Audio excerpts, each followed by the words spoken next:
마케팅 환경에 대한 이야기를 좀 할 겁니다. 지금 우리가 그 만나야 되는 고객들의 변화가 있었어요. 뭐냐면 인터넷이 95년 이후로 완전히 보편화됐고, 그리고 모바일 디바이스가 2013년 이후로 뭐 전 국민의 대부분이 쓰는 디바이스가 되어버렸고, 뭐 검색 엔진이 엄청나게 좋아지면서 사람들은 브랜드에 대한 로열티가 줄어들게 된 거예요.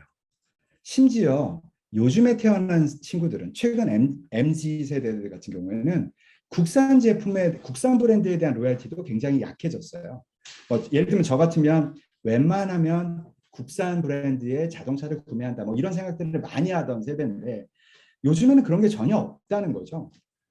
그래서 조사를 해본 겁니다. 이것도 맥킨지가 조사를 한 건데, 핸드폰, 그러니까 무선 통신 사업자나 자동차 보험, 투자 상품과 관련된 영역의 구매에서는 브랜드 로얄티가 역시 여전히 중요하게 작용하더라.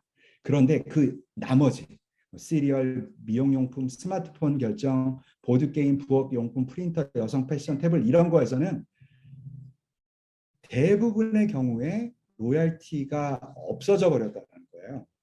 즉 구매 여정 가운데 새로운 브랜드나 더 나은 오퍼링을 하는 게 발견되면 언제든지 갈아타 버린다는 거죠.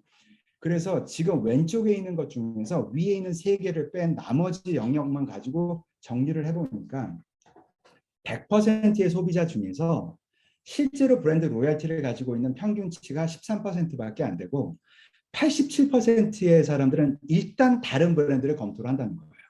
그러다가 87% 중에서 29%가 다시 기존의 브랜드로 돌아가고, 58%의 유저는 아예 다른 브랜드로 가버린다는 거죠. 이 장표가 이야기하고 있는 건, 우리들이 만나서 설득해야 되는 고객들은 중간에 만약 내가 정보를 제공해 주는데 실패하면 언제든지 우리 브랜드를 버리고 다른 데로 가버릴 수 있는 고객들과 우리가 만나고 있다라고 하는 게 굉장히 중요한 시사점이라고 생각해요.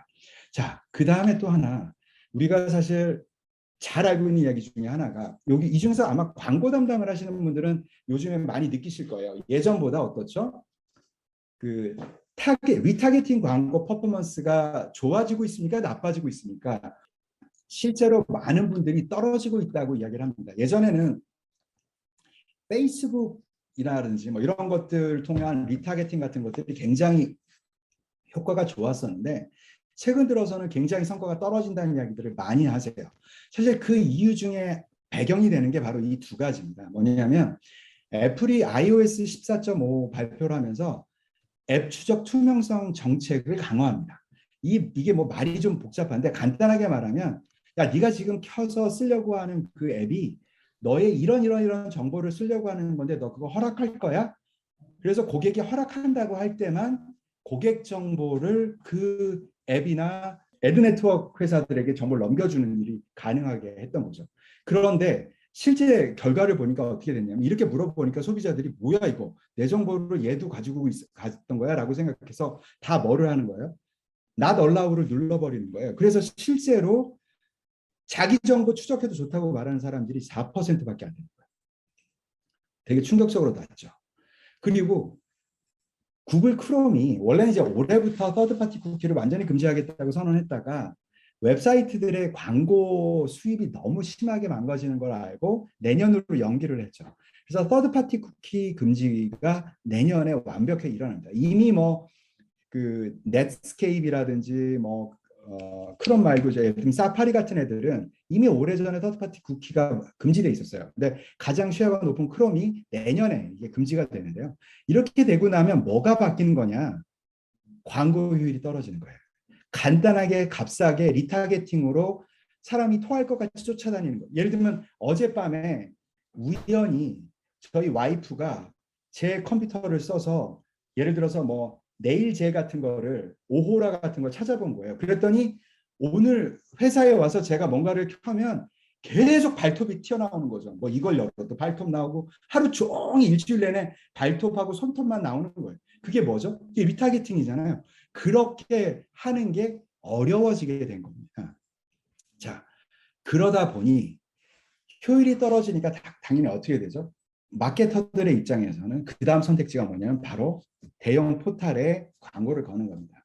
예를 들면 뭐 대형 포탈은 단가도 비싸잖아요. 대신에 보고하기는 편하지 않습니까? 솔직히 우리가 상무님께 저희 어디에다가 했어요. 그러면 뭐 예를 들어서 네이버 메인 탑에 있는 배너를 걸었다 그러면 뭐 윗분들 들어서 제대로 하고 있군 뭐 이렇게 하기 쉬우니까 보고하기도 쉬우니까 당연히 이쪽으로 많이들 가죠. 그리고 점점점 떨어지고 있는 거에 비해서 전 국민의 리치를 할 수 있다라고 하는 장점도 있다 보니까 대형 포탈로 사람들이 많이 몰려가다 보니까 네이버는 배짱 장사를 하는 거예요. 작년 말에도 20% 단가를 올렸지만 여전히 광고 자리가 거의 매진 상태를 계속 유지하고 있을 정도거든요. 자, 이런 상황이 되다 보니까 마케팅을 해야 되는 우리 같은 사람들은 어쩌죠? 점점 상황이 사실은 안 좋아지고 있는 그런 상황인 거예요. 자, 그런데 이렇게 계속 어려운 이야기만 있는 걸까요? 아닙니다. 한 가지 좋은 소식이 하나 있습니다. 뭐냐면 짜잔. 네이버의 쉐어가 드디어 60% 밑으로 내려가고 구글의 쉐어가 40%를 넘어간 겁니다.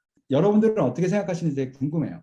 내가 담당하고 있는 뭐 예를 들면 이 비즈니스에서는 구글의 쉐어가 올라가는 게 좋은 것 같아? 아니면 나쁠 것 같아?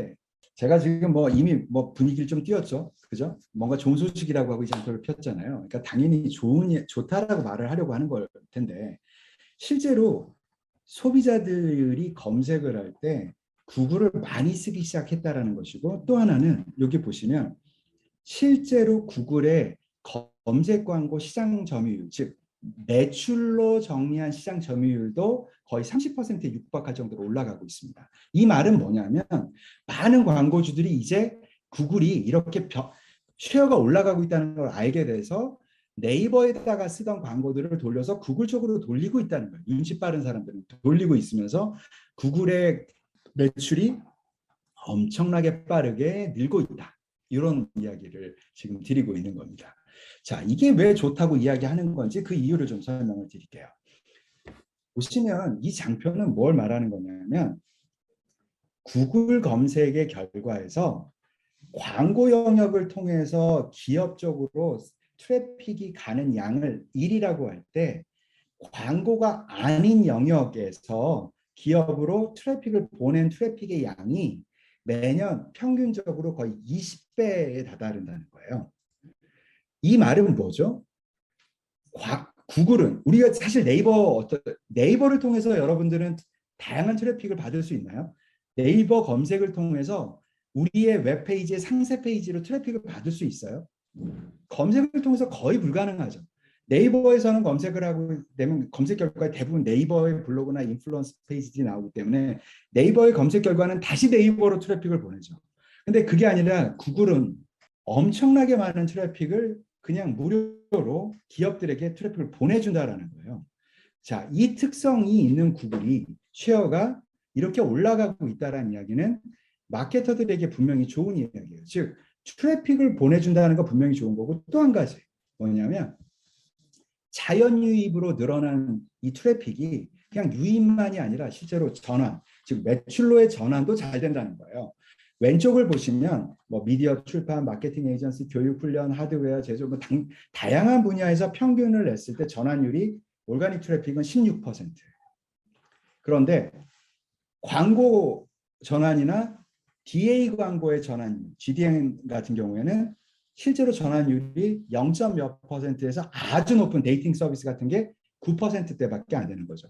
평균적으로 엄청 차이가 나서 이 둘을 비교를 하면 광고 대비 자연 유입의 전환율이 적게는 4배, 많이 나는 분야에서는 30배 이상의 차이가 납니다. 자, 그러면 이 두 가지, 즉 엄청나게 좋은 무료 트래픽을 검색으로부터 받을 수 있어요. 첫 번째. 두 번째, 이렇게 전환이 잘 돼요. 양질의 트래픽을 받을 수 있다면 분명히 브랜드들에게 좋은 거예요. 자, 그렇다면 사실은 저희 회사는 이런 일들을 많이 하고 있는 회사인데 저희가 2013년부터 이 일을 했거든요. 계속 이런 일들을 국내에 들어와서 하고 있었는데 대부분 회사들이 그런 이야기를 저희가 이런 이야기를 드리면 그건 해외에선 그런데 국내에서는 안 돼. 국내에서는 안 돼. 이런 이야기를 진짜 많이 하셨었거든요. 그런데 드디어 한 2년 전부터 진짜 바뀌기 시작했어요. 여러분들 만약에 30만 정도 트래픽이 들어오고 있는데 100만쯤 늘리면 여러분들 승진하지 않을까요? 이 정도면 되게 잘하는 거잖아요. 그죠? 여러분들 한 70만 정도를 매달 트래픽을 늘렸다고 생각해 봐요. 70만을 광고로 늘렸다고 생각해 보십시오. 얼마의 돈이 들어갈지. 막대한 돈이 들어갈 겁니다. 최소한 7억 이상 돈이 들어갈 거예요. 그런데 이걸 인텐트 기반의 컨텐츠와 웹사이트 구조 개선만 가지고도 이 정도를 만들어낸 거거든요. 그러니까 구글의 쉐어가 올라간다라고 하는 것들을 빠르게 레버리지하고 있는 기업들이 이렇게 실제로 성적들을 내고 있는 거예요. 여기 같은 경우에는 대부분의 트래픽을 사실은 네이버 뉴스의 신디케이션을 통해서 트래픽을 받고 있었어요. 그런데 여기가 구글로부터는 어느 정도를 받고 있었냐면 그 작년 초에는 월 한 4천 정도 수준의 트래픽을 받고 있었어요. 그러던 것을 그 1년 후, 거기서부터 1년 후 올해 3월 달에 230만까지 트래픽을 늘립니다. 4천에서 시작해서 1년 만에 230만으로 트래픽을 늘린 거예요. 가장 적게 떨어지는 때가 최근에는 50만 정도예요. 그러니까 트래픽이 엄청나게 늘어난 거죠. 그죠? 이런 변화들이 실제로 벌어지고 있는 겁니다. 저희도 그래서 고객들에게만 맨날 이런 거 알려드리지 말고 우리도 직접 우리 웹페이지를 좀 더 강화하자라고 해서 이제 작년에 실제로 고객들에게 저희가 늘 컨설팅하는 방식으로 컨텐츠를 넣기 시작했어요. 그래서 작년 1월에 저희가 매달 한 210명 정도가 들어오던 웹사이트거든요. 그런데 저희가 컨텐츠를 늘리고 오가닉 마케팅을 집행해서 지금은 한 아무리 낮게 나와도 6만에서 8만 정도의 트래픽이 나옵니다. 6만에서 8만이 나오는 것이 그게 뭐야? 아무것도 아니잖아 라고 말하시는 분이 계실 수 있지만 오늘 이 끝나고 나면 어떻게 하면 우리도 변할 수 있는지에 대한 방향들을 잡으실 수 있을 거예요. 자, 그 다음에 이 병원이 돈을 2억 정도를 주고 웹사이트를 리뉴얼을 하셨어요. 정확히 2020년도에. 그리고 트래픽이 완전히 주저앉아 버려서 월 500 정도밖에 트래픽이 안 들어오는 사이트로 쪼그라들어 버립니다. 그리고 나서 그 회사가 고민이 돼서 저희를 찾아오신 거예요. 그래서 그 이후에 1년 동안 저희랑 컨텐츠 작업하고 올가닉 마케팅 작업들을 진행을 하시고 나서 지금은 월 10,000 이상이 나오게 되신 거예요. 자, 근데 뭐 많이 뭐가 이렇게 대단해라고 생각하실 수 있는데 여기가 가장 극적으로 변한 건 뭐냐면 CPA입니다. 한 달에 여기는 웹사이트를 통해서 정해진 숫자만큼의 수수를 신청해, 그러니까 라섹이나 라식 수술 신청을 받는 게 마케팅의 KPI인데 매달 4천만 원 정도의 광고비를 써서 일정한 수량의 라식 수술을 확보를 했었어요. 왜냐하면 여기가 병원에 의사 선생님이 10분이 넘으시거든요. 그러다 보니까 그만큼의 사람들을 받아냈었어야 된 거죠. 그러니까 그 4천만 원 정도를 가지고 리드 고객들을 잡아냈던 건데 저희랑 이게 끝난 상태 지금 11,000 정도 트래픽이 들어오는 상황에서는 똑같은 만큼의 수량을 얼마로 해결하고 계시냐면 2천만 원으로 해결하고 계세요. CPA가 그러니까 반절로 떨어지게 된 거죠. 그죠? 즉 들어오는 트래픽의 양만 늘은 게 아니라 퀄리티까지 좋아지면서 효과가 엄청나게 좋아졌다라는 거예요. 자, 이런 변화들이 실제로 발생했다는 거죠. 제가 여러분들께 한번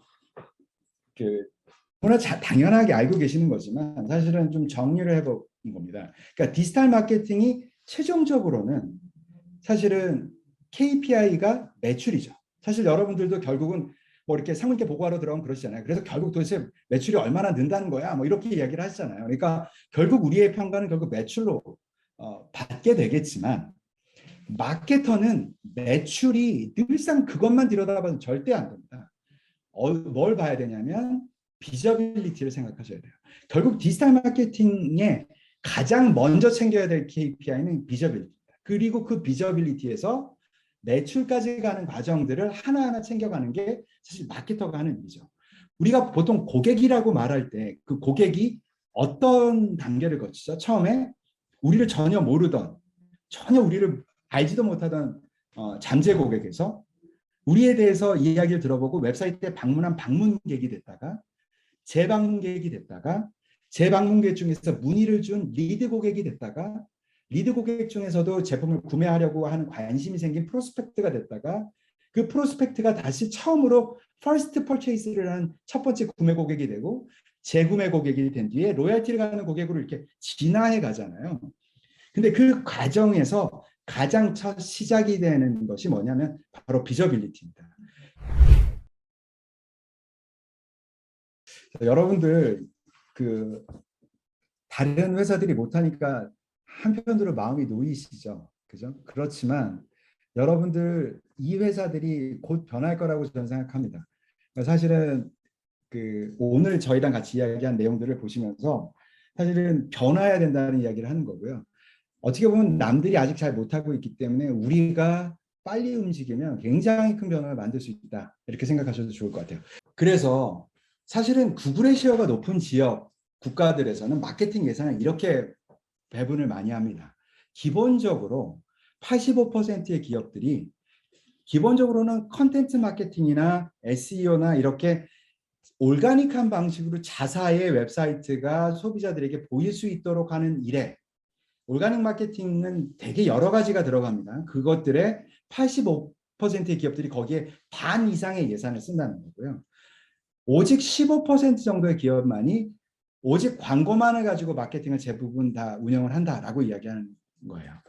그러니까 이만큼 구글의 쉐어가 올라가면 올라갈수록 이런 형태들로 우리나라 기업들도 예산 분배들이 바뀌어갈 겁니다. 물론 지금은 저도 압니다. 네이버가 압도적으로 공헌을 하고 있고 네이버의 대부분의 돈들을 쓰고 있죠. 그것들이 점점 바뀌어가게 될 것이다. 그렇게 생각하셔도 좋을 것 같아요.